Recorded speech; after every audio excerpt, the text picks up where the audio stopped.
Magandang araw po sa ating lahat. Ito na naman po si Professor Tonton Contreras sa isa na namang episode ng Usapang Politika dito sa YouTube at sa Facebook. Kahapon po hindi po ako nakapag-upload ng live ko. Hindi pala live ng Usapang Politika. Sorry about that. Nasanay na ako na FB Live. Hindi pala tayo pwedeng FB Live. At hanggang ngayon ako po yung nakabartolina.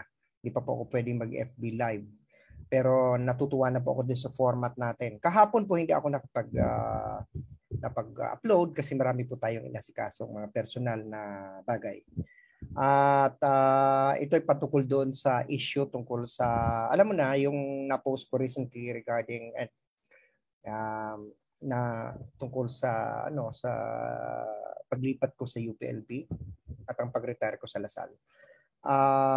Ito na lamang masasabi ko sa inyo, may magandang balita na po doon, saka ka na lang po sasabihin. Pero may magandang balita po.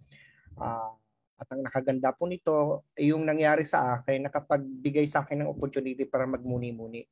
At yan po ang pag-uusapan natin sa ngayon. Kung mapapansin niyo po, yung background natin is a thinking man, nag-iisip. Kasi dapat ganun lang tayo, nag-reflect, tumitingin sa ating mga pusod, nagmuni-muni tayo, pinag-iisipan natin yung nangyayari sa ating buhay. Hindi po yung lagi na lang halabira. Ang tawag doon, reflexivity. Maaring naghahanap kayo, nasa na yung video na in-upload ko tungkol doon, dinilit ko na po. At yung mga in-upload ko pong post related doon sa Facebook, inalis ko na po. Kasi po, may mga pagbabago na ayoko nang pag-usapan yung na-post kong yon. Kasi hindi na po yun yung umiiral ngayon. May mga pagbabagong developments at saka ko na lang po ibabalita sa inyo kung ano yun. Pero maganda po ang kinalabasan. Ngayon, para sa akin kasi, yung karanasan kong yon nakapagbigay sa akin opportunity to reflect. Kasi siguro alam naman ninyo na maraming, sabi nga ng asawa ko sa akin, ako daw ang pinaka-most misunderstood person. Hindi naintindihan ng mga tao kung ano ang nasa isip ko kasi mahilig akong kumontra. On the contrary nga, Contreras eh. Mahilig akong sumalungat sa ano yung dominanting agos. Mula pa pagkabata, ganyan ako eh. Pag lahat pula, ako ay magpuputi. O pag lahat dito sa direksyon na to, papunta ako doon. Hindi naman sa dahil gusto ko lang talagang kumontra, kundi iniisip ko, pag lahat na lang pareho mag-iisip, eh paano na yung debate, paano na yung mabigyan mo lang ng pagkakataong magkaroon ng second look at things. Yan ang buhay ko eh. And so ay naamin ko, I made wrong choices in my life before. And recently, I made wrong political choices. For example, my support for President Duterte is really something that I admitted to be wrong. And I've apologized for it several times, many times. And then my support for Bongbong Marcos may have been misconstrued by people as being an enabler or being a loyalist. I don't consider it as a wrong move, but it was perceived wrongly by people. But I also I cannot not blame myself because I probably have not explained it well during the time. Or maybe it's really just that, maybe I should have taken a different route. Maybe I should have taken it in a more dispassionate way, or I don't know. But people do commit mistakes.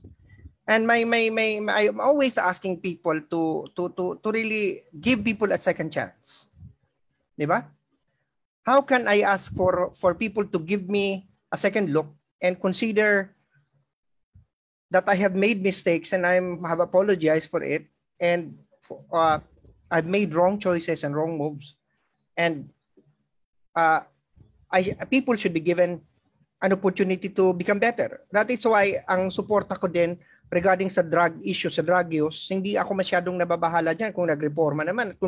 Kung panahon ng kabataan nila, at nagagawa sila ng ganung mga maling hakbang at nagbago naman at hindi na kasalukuyang gumagamit ng droga, bakit natin kailangan sila i-demonize? So ako, lagi akong ganun eh, pagbigyan mo yung mga anak, hindi dapat, bagamat tayo, hingi tayo ng paumanhin sa kasalanan natin mga magulang, yun ay pakikipagkapwa na lang eh. Hindi yun dahil tayo may kasalanan.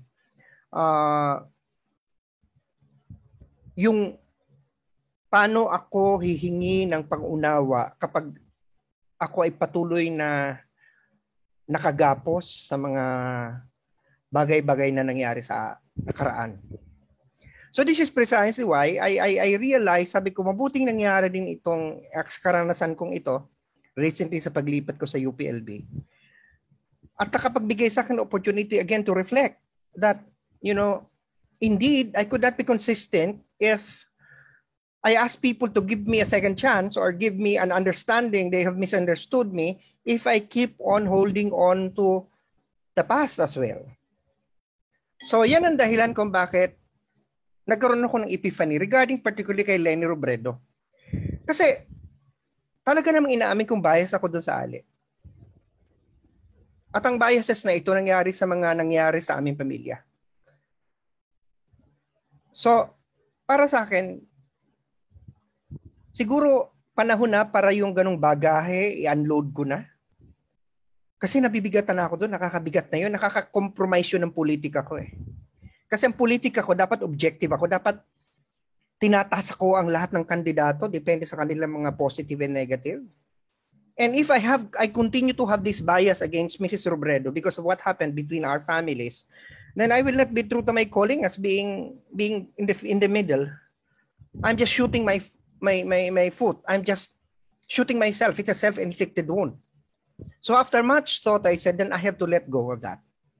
And I would like to apologize to my family, to my brothers, to my nephew, to my relatives. If this may appear na parang sumusuko na ako, hindi ko nakakalimutan yon, pero parang gusto ko na siyang hindi dalhin habang isinusuri ko yung mga kandidato. Dahil nakukompromiso ang pagiging objective ko kung patuloy ko na pangingibabawan ng bias ko kasi mabigat eh. Mabigat dalhin. So kung anumang bias meron ako against Mrs. Robredo, gusto ko yung isang tabi. Hindi naman siguro kalimutan kasi mahirap kalimutan pero isa sa isang tabi. Hindi ko hayaan ang sarili ko na ako'y pagharian na ganong klase ng pait at puot at sama ng loob. Hindi tama. Hindi magiging consistent sa politika ko. So sa ngayon, dinideklara ko na po sa inyo na, although pipilitin ko ang sarili ko na maging as objective as possible kay Mrs. Robredo, kay Leni. Okay? Na siya namang nararapat. Kasi parang sa isip ko may mali eh. Si Bongbong Marcos, si Isko Moreno, si Manny Pacquiao, si Ping Lacson, si Bongo, si Leody de Guzman, tapos si General Parlade. Ang tingin ko sa kanila lahat, objectively, they're objects. I don't have any personal relationship with them. Although, sa kay Bongbong Marcos, I have, sa kanila, ang mga na-meet ko palang personal ay si Bongbong saka si Isko. Na-meet ko na sila, personally. Okay?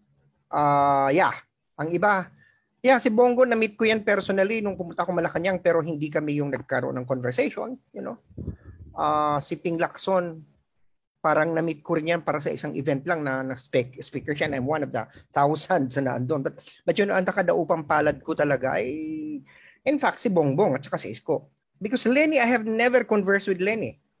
But I know of her because of the family event, the family disagreements. Okay? So sabi ko, itong ibang kandidato na kaya kong tingnan objectively, pero si Mrs. Robredo parang hindi ko kaya at hindi tama yun. Dapat pilitin ko ang sarili ko maging as objective and as dispassionate. Kung meron man akong sasabing mali tungkol sa kanya, it's because of what she has done now, not because of what she has done years ago. If I'm going to criticize it, it has something to do with what she's doing right now. So, yun po. So, wala akong sinusuportan sa isa man sa mga kandidato. Pero hindi ibig sabihin hindi ko sila iboboto.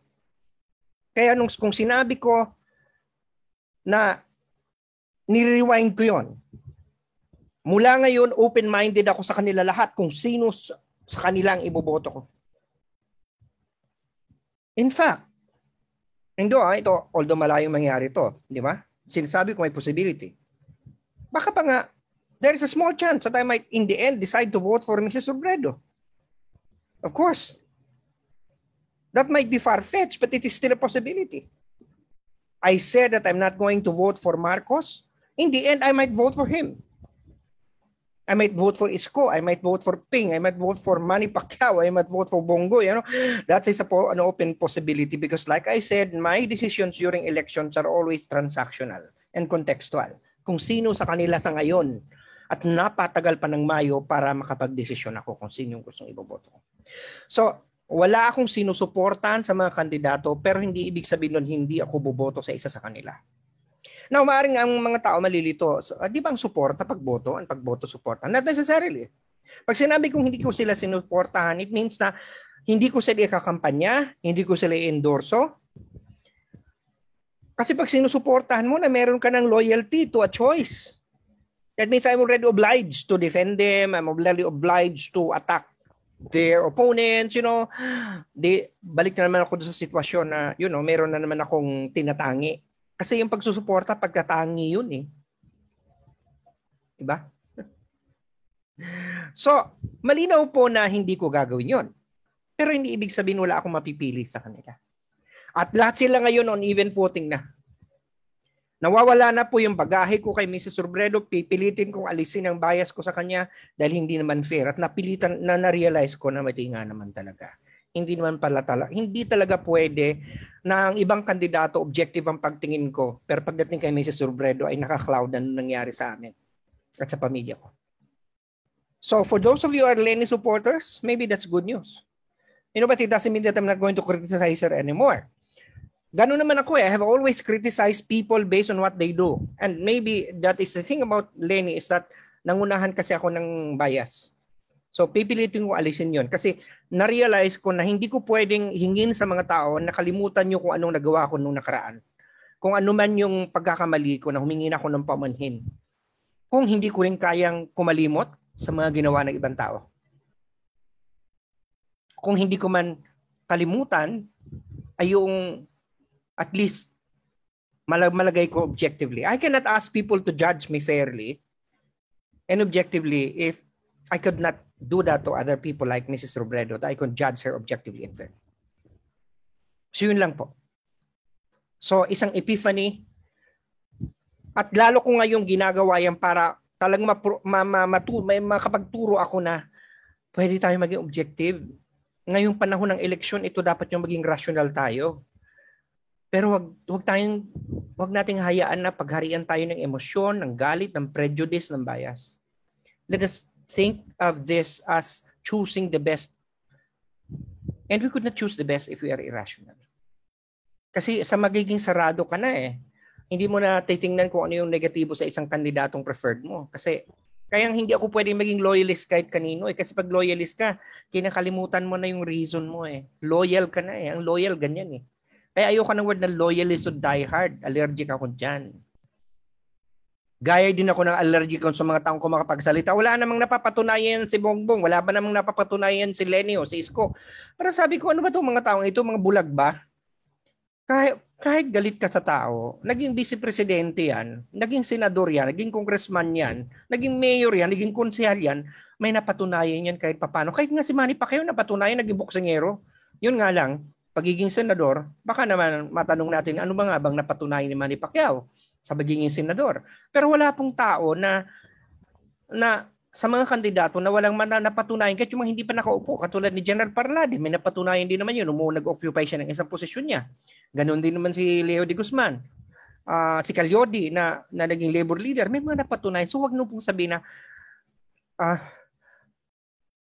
wala namang napapatunayan yung mga yan. Parang anong gusto nyong patunay? Ngayon, iba-iba syempre ang mga nagawa nila. Pero yung sabi mong totally na walang napatunayan, that's wrong. Wala sa kanila ang walang napatunayan. At yung consistency, yan ang isang lesson bago ko tapusin. Kasi sabi ng isang kaibigan, wag ko daw pahabain ng masyado itong kasi baka yung iba hindi na nanonood kasi maikli na nga yung 20 minutes. So pipilitin natin gawin 15 minutes. Ang sabi ko, yung consistency ng mga tao, lalo na dito sa issue ng drugs, ako'y natatawa. Kasi sinabi ko na to noon eh. Yung mga dati na mga gustong ipagtanggol ang mga nagdodroga at yung human rights sila. Ngayon naman, abay grabe kung alipustain ang mga nagdodroga. Gawa lamang ng chismis na si Bongbong Marcos ay drug addict. Di ba? Yun ang nasa pagsususpecha nila. Kahit na nag-test na nga ng negative. Pero yun namang mga tao na galit tagi dati sa mga drug addict, gusto nga ipatokhang, ngayon naman yun naman yung mga gustong bigyan sila ng pagkakataon at pangunawa. I can't understand why people cannot just be consistent regardless of politics and elections.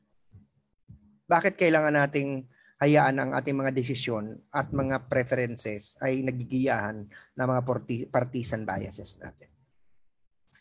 Sige po. So, magbabagong buhay po ako ngayon. Okay? So, Mrs. Robredo, itong piece na ito, ibig sabihin yan, kakalimutan ko pansamantala yung mga biases ko sa'yo sa personal para maihanay na kita sa iba pang kandidato na pantay-pantay ko kayong titingnan objectively. At posibleng isa sa inyo ang pwede kong iboto. Bagamat maraming susumpa sa akin kung in the end, ikaw iboboto ko. Pero sa totoo lang, hindi ko naman sasabihin yun. Kasi ang boto ng tao sagrado, personal yan. Hindi mo naman kailangan i-disclose yan kung sino ibinoto mo. Kaya nga secret ballot eh. Hindi ba? O sige po. Sana po nakapagsilbi ako sa bayan dahil sabi sa akin ng UP, kasama na dyan ng UPLB, serve the people. Sana nakapagturo ko sa inyong kaisipan, haplos ko ang inyong mga puso, at nakapagbabago ko sa inyong mga pananaw, lalo na sa mga usaping politikal. Dahil sabi sa akin ng Lasal, isang pamantasang mahal na mahal ko rin. Dahil ito ay nagtanggol sa akin. At nagkalinga sa akin, inurugaan ako ng 20 years. Ay laging sinasabi sa akin, teach minds, touch hearts, and transform lives. So muli, ito po si Professor Tonton Contreras. Ngayon na naman, lagi nagpapaalala sa inyo may COVID-19 pa, kahit pababa ng mga kaso, huwag tayong magpakalimot. Sa Europa nga, itong mataas ang mga kaso, fully vaccinated na doon mga tao. Kasi mga pasaway, ayaw pong magsunod sa mga physical distancing rules, hindi na pinalimutan yung mga masking nila. Sa Pilipinas, sana huwag natin gawin yun para hindi po tayo makadanas pa ng mga surges. Ano ba ulit ang sasabihin ko bago magpaalam? Pwede po, paki-follow na lang sa baba, paki-subscribe, paki-pindot, at paki-share naman sa iba yung mga kaibigan na mag-subscribe. Para naman po dumami naman ng follower ko. Hindi ko naman po ito pagkakwartahan, promise, hindi ako magkakaroon ng ads dito. Gusto ko lang pong mas maraming makakwentuhan. Okay? Okay. UP naming mahal. Ano pa nga ba? Animo Lasal. Maraming salamat po. At muli, bukas ulit. Ingat po tayo.